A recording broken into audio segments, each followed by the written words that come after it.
Hello বন্ধুরা, সবাই কেমন আছো? আশা করি সবাই ভালো আছো। তো আজকে আবার নতুন একটা ব্লগ নিয়ে চলে এসেছি। তো মাংস রান্নার একটা রেসিপি নিয়ে চলে এসেছি। তো প্রথমে উনুনে কড়াই বসিয়ে দিয়ে কড়াইতে তেল দিয়ে একটু গোটা জিরে, একটু গরম মশলা, গোটা গরম মশলার ফোড়ন দিলাম। দেওয়ার পরেই তারপরে পেঁয়াজ, কুচানো পেঁয়াজ আর টমেটো দিয়ে দেবো। তো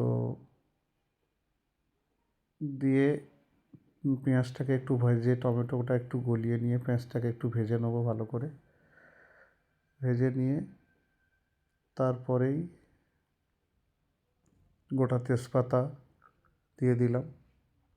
গোটা তেজপাতা দেওয়ার পরে এইভাবে একটু নাড়তে থাকতে হবে। তারপরে টমেটোটা দেওয়া হলো, টমেটোটা দিয়ে একটু নাড়তে হবে।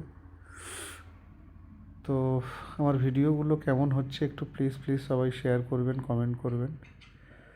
তো তারপরে এই লবণ দিয়ে দিলাম, দিয়ে মাংসটাকে ঢেলে দিলাম। তো এই তেল, পেঁয়াজ, কাঁচা এইগুলো দিয়ে লবণ দিয়ে মাংসটাকে একটু কষাতে থাকবো সুন্দর করে। তারপরে দেবো আদা বাটা, রসুন বাটা, জিরে বাটা, এগুলো সব দিয়ে দেবো একে একে। দিয়ে তারপরে একটু জিরে মরিচের গুঁড়ো, তারপর হলুদের গুঁড়ো 1 চামচ দিয়ে দিলাম। তারপরে লঙ্কা গুঁড়ো 1 চামচ দিয়ে কাশ্মীরি লঙ্কা দিয়ে দেবো। কাশ্মীরি লঙ্কা দিয়ে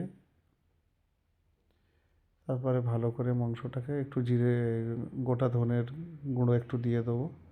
দিয়ে মাংসটাকে ভালো করে কষিয়ে নেবো কড়াই দিয়ে। তো ভিডিওগুলো কেমন হচ্ছে আগেও বলেছি, আবারও বলছি, বন্ধুরা একটু লাইক, কমেন্ট, শেয়ার করবেন। সবাই সাবস্ক্রাইব করে দেবেন, আমার ইউটিউবের চ্যানেলে সবাই সাবস্ক্রাইব করে দেবেন। তো প্রেশার কুকারে দেবো বলে প্রেশার কুকারেতে একটু কটা কাঁচা লঙ্কা কেটে দিয়েছি আর একটু ভাজা মশলা আগে থেকে দিয়ে দিয়েছি। দিয়েই প্রেশারে দিয়ে দিলাম। প্রেশারে দিয়ে কিছু সিটি, 8-10টা সিটি মেরে নেবো। নিয়ে তারপর একটু আলু কেটে রেখেছিলাম, আলুটাও দিয়ে দেবো প্রেশারে। দিয়ে আরও 2-3টে সিটি মেরে নামিয়ে নেবো। তো ভিডিওর মাঝখানে আমাদের যে মুরগি পালন করা হয়, সেই মুরগিগুলো একটু সাইডেই ছিল, ভিডিওর মধ্যে একটু নিলাম। তো আমার ভিডিওগুলো কেমন হচ্ছে প্লিজ লাইক করবেন, কমেন্ট করবেন, শেয়ার করবেন, সাবস্ক্রাইব করবেন।